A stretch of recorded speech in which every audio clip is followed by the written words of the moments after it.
Optimal minimal. At this altitude, I can run flat out for a half mile before my hands start shaking. Can I answer your personal question?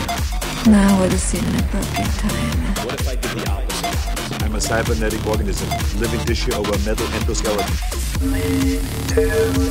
Ferris Show. This episode is brought to you by ConvertKit, my go-to email service provider. A lot of you have asked me what I use for email, and I've been hesitant to tell you because I don't want to give them the hug of death and have my own service drop. So after much consideration, I finally said yes to ConvertKit being a sponsor. Email is a huge priority for me, and I trust ConvertKit as my ESP, my email service provider. It's the only platform that I can completely control and customize. And I need a service that ensures the right information is sent to my followers and listeners, and I cannot afford downtime. I have very little patience for it. So I tried all sorts of different platforms and ultimately selected ConvertKit because they deliver on what matters most to me and my team. Easy to use systems, split testing, super important, and resending technology, say to unopens, high rates of deliverability, and excellent customer service. When I've needed something from them, when my team has needed something from them, they've always been there. So whether you run a business or just have a professional blog, let's say, ConvertKit offers email automation, which allows you to send well-timed, targeted content to your audience or your customers. The platform has all sorts of integrations with more than 35 services, including, say, hosting sites such as WordPress, e-commerce platforms like Shopify, lead capture technology like Bounce Exchange or Sumo, and many, many more. They offer plans that can adjust to meet the size of your business, and they can scale with you. So ConvertKit can handle you whether you have 1,000 people or 1 million people on your email list. So take a look. ConvertKit.com/Tim. That's ConvertKit.com/Tim. And you can get your first month for free. That way you can test the platform, kick the tires, make sure that it works for you and your business. And if you're like me, hopefully, fingers crossed, because I only like to recommend things that scale and do really well for everybody, I hope that you find they get the job done. That's certainly been the case for me. Again, that is ConvertKit.com/Tim. for a free month of email services. Check it out. This episode is brought to you by Audible, which I've used for many, many years now. Travels with me on my smartphone in my pocket at all times. I love audiobooks, and they are one of my favorite ways to make the most of the time or just pass the time when I'm taking walks, cooking, or on the road in airplanes and so on. Audible has allowed me to consume and enjoy many, many more books than I would have otherwise been able to. You can access an unbeatable selection of bestsellers, biographies, mysteries, thrillers, fantasy, sci-fi for you nerds like me, and much more. So I can recommend a few right off the bat. Ready Player One by Ernest Cline, if you want your sci-fi fix. Very, very good stuff. The Tao of Seneca by Seneca, if you want to hear my favorite letters of all time, then that is one option. And I have to add one more, perhaps my favorite narration ever, The Graveyard Book by Neil Gaiman, the version read by Neil himself. Okay, as a listener of the Tim Ferriss Show as well, you can join Audible for just $4.95 per month. That's $4.95 per month for your first 3 months. It's regularly $14.95. So you save quite a bunch. This offer is available to new Audible members only, and it ends December 31st, 2017. Go to audible.com/Tim. That's audible.com/Tim, or text Tim, T-I-M, to 500-500 to get started. Now, I wasn't sure what that meant, so I tried it out. It's pretty cool technology, actually. If you just text T-I-M to 500-500 as the phone number, then it delivers the URL and page directly to you, which is pretty cool. I actually might play around with that. So you can't make more time, but you can make the most of it. So check it out, audible.com/Tim, or text the word Tim, lowercase T-I-M, to 500-500 to check it out and get started now. Hello, my lovelies. This is Tim Ferriss, and welcome to another episode of the Tribe of Mentors podcast, which is likely also being cross-post on the Tim Ferriss Show podcast. This episode is going to cover rejection, or more specifically, rejecting other people, saying no. Many of the questions that I get are about how to parse the noise from the signal, how to separate out the trivial many, say no to obligations and fear of missing out, so that you can say yes to the critical few. This is an ongoing challenge for a lot of people, and the tools and strategies and tactics that help can almost overnight make an enormous impact in different areas of your life. And you have various guidelines that guests I've interviewed, for instance, on the Tim Ferriss Show have shared, such as Derek Sivers, who is not only a very, very accomplished entrepreneur who built and sold CD Baby, also a musician and philosopher king of programming in some respects, would use the hell yes or no heuristic. In other words, if he doesn't say or can't say, hell yes, I want to do that to something, the answer is a no. It is binary. And there are many, many other guidelines like that you might use, but when the rubber hits the road, you need specific words. You need specific phrases that you can use to decline and say no. And as it turns out, when I was writing the Tribe of Mentors book, so Tribe of Mentors, short life advice from the best in the world, which ended up including 130 of the most incredible world-class performers from around the world in every discipline imaginable, many people I reached out to said no. I was rejected. I was declined. I was mostly polite declined. And it turned out that some of those rejection letters were so good, they were so expertly crafted, that I turned right around and I asked the people who rejected me if I could include their letters in Tribe of Mentors, the book itself.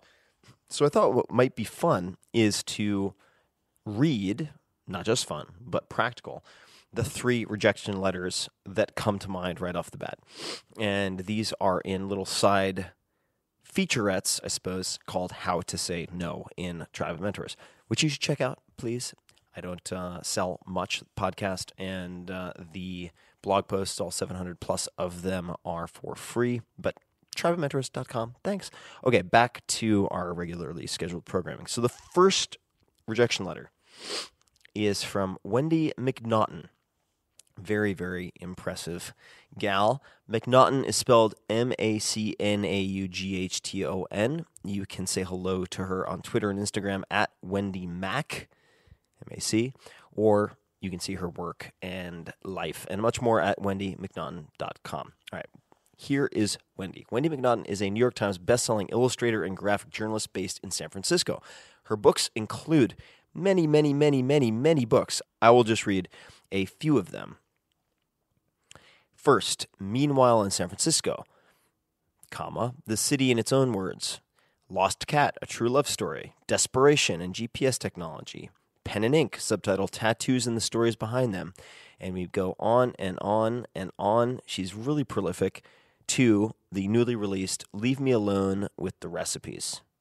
Wendy is also the back page columnist for California Sunday Magazine and co-founder of Women Who Draw. Now, some of you who have been tracking perhaps not just this podcast, but some of the writing, will notice that one of the questions I like to ask oftentimes is some variation of the following. In the last 5 years, what have you become better at saying no to, such as distractions, invitations, and so on? What new realizations and/or approaches have helped? You may note that what's fantastic about this question is that it's hard to avoid answering. This is true even if, actually especially if, someone refuses to answer. So when I asked Wendy if she'd participate in this book, she sent a very thoughtful and perfect, I have to pass response after much consideration. That was, in fact, an answer to the question in a sense. I loved it so much that I said, here's perhaps a very odd question. Might you be okay with me printing this very polite decline email in the book? To which she agreed. So here is the email she sent me to decline being in Tribe of Mentors, which ended up in Tribe of Mentors and now on the podcast. Just do double duty. So here we go. And this is very, very, very Wendy. So you don't have to sacrifice your personality or be coldly impersonal to say no. And a lot of this can serve as a template and help you to determine how you can establish perhaps set language for declining. Here we go. Hi, Tim. Gah. Okay. I've been battling with this, and here's the deal. After 5 intense years of creative output and promotion, interviews about personal journeys and where ideas come from, after years of wrapping up one project one day and jumping right into promoting another the next, ... I'm taking a step back. I recently maxed out pretty hard, and for the benefit of my work, I got to take a break. Over the past month, I've canceled contracts and said no to new projects and interviews. I've started creating more space to explore and doodle again, to sit and do nothing, to wander and waste a day. And for the first time in 5 years, I'm finally in a place where there's no due date tied to every drawing, no deadline for ideas, and it feels really right. So, while I really want to do this with you, I respect you and your work, and I'm honored that you'd ask me to participate. And as capital S stupid as it is for me professionally not to do it, I'm going to have to say thank you, but ... I gotta pass. I'm simply not in a place to talk about myself or my work right now. Crazy for a highly verbal only child to say. Hopefully, we will get a chance to talk somewhere down the line. I promise any thoughts I'll have for you then will be far more insightful than anything I could share with you right now. I hope the space created by my absence is filled by one of the brilliant people I suggested in my previous email, which in fact ended up being the case. This is Tim talking. Several of them are in Tribe of Mentors. And really, thank you so much for your interest. I'll be kicking myself when the book comes out. Wendy. So that's number one. The next rejection letter has a different feel to it, but is nonetheless very, very effective. And it is from Danny Meyer. Who is Danny Meyer? Well, you can see him on Twitter at DHMeyer, M-E-Y-E-R, or at ushgnyc.com. And you'll learn what that stands for just momentarily. Danny Meyer is the founder and CEO of Union Square Hospitality Group. That's the USHG of the ushgnyc.com, which comprises some of New York's most beloved and acclaimed restaurants, including Gramercy Tavern, The Modern, Maialino, and more. Danny and USHG founded Shake Shack, the modern-day roadside burger restaurant, which became a public company in 2015. Danny's book, Setting the Table, subtitle The Transforming Power of Hospitality in Business, a New York Times bestseller, articulates a set of signature business and life principles that translate to a wide range of industries. Danny was included in the 2015 Time Magazine 100 Most Influential People list. All right. So for your reading pleasure, or listening pleasure in this case, and to scratch your schadenfreude itch, here's another polite decline email. This one from famed restaurateur Danny Meyer. Now, he sent this email to a friend of mine, Jeffrey, who asked on my behalf. So he was rejecting me, but using Jeffrey as a go-between, because Jeffrey, as a good friend to both of us, wanted to protect contact information on either side until Danny said, yes, please connect us, would love to chat. That ended up not being the case. So here is the email that Danny sent. And these are all published with permission. Jeffrey, greetings and thanks for writing. I'm grateful for the invitation to participate in Tim's next book project, but I'm struggling at this moment to make time ends meet for all we're doing at USHG, including my ongoing procrastination with my own writing projects. I thought carefully about this. That's a very important line. I thought carefully about this as it's clearly a wonderful opportunity, but I'm going to decline with gratitude. Know the book will be a big success! ! Thanks again, Danny. And there are different variations of that closing line. And you'll notice in both cases it was, in effect, I'm sure the book, or I know the book will be a big success. I'll be kicking myself when it comes out. In this case, know the book will be a big success. I've heard other variations and received other variations, such as I'll be cheering from the sidelines. I wish I could be part of it. And the sentiment in these is very important if you want to have the effect these people had on me, which is they decline, they refuse my invitation very politely, and I actually respect them and admire them more after the rejection than before. There is a craft to this, and you can borrow a lot of this language. All right, the last one that I'm going to read is from one of my favorite writers of all time, and he is a contemporary. I shouldn't say he's a contemporary of mine. That makes it seem like I'm in the same league, which I am certainly not. But he's an iconic science fiction writer, Neal Stephenson. Neal Stevenson, Stephenson, on Twitter, at Neil Stevenson. Facebook is The Neil Stevenson, and you can learn more about him at neilstevenson.com. One of the most fascinating human beings I have ever encountered, and I've had the good fortune of meeting Neil then and again in Seattle through my friend Chris Young, scientist and incredible writer himself at Chef Steps and beyond. But back to Neil. Neil Stevenson is an author known for his speculative fiction works, variously categorized as science fiction, historical fiction, maximalism, and cyberpunk. His bestsellers include, among others, The Diamond Age, Cryptonomicon, The Baroque Cycle, and Snow Crash, which was named one of Time magazine's top 100 all-time best English language novels. That's a hell of a thing. Neil also writes nonfiction articles about technology and publications such as Wired Magazine, and has worked part-time as an advisor for Blue Origin, a company developing a manned suborbital launch system. And going off script here a little bit, just to add color, Neil is one of those people who will reach out to astrophysicists and mechanical engineers and so on to interview them, dig into the details and textbooks related to, say, rocket design, just to get a few paragraphs in one of his books technically correct, to such an extent that then people who are on the cutting edge will go back to his book just to refer to what the future might hold. It's that good. And he does this in many, many, many, many, many different domains. It's pretty mind-boggling. Okay, so by now you know what I'm about to read you. This is the type of email that makes me cry and smile at the same time. So herewith, a lovely hasta la próxima, until next time, from one of my idols, writer Neil Stevenson. Here we go. Hey there, Tim. Sorry for the slow response, and thanks for thinking of me in this context.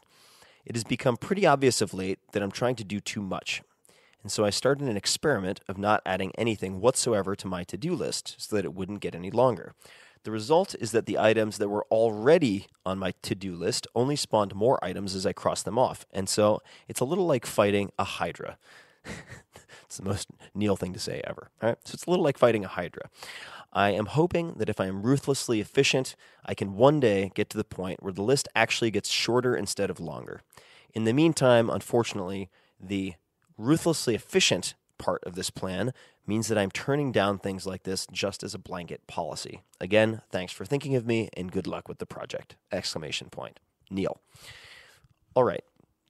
There are a few commonalities I want to highlight here, and that I've certainly translated into my own language in a lot of the declines that I send out. And I have to, and you have to for that matter, if you've had any modicum of success, even a toehold in something that might be a success, your default answer to almost everything should be no.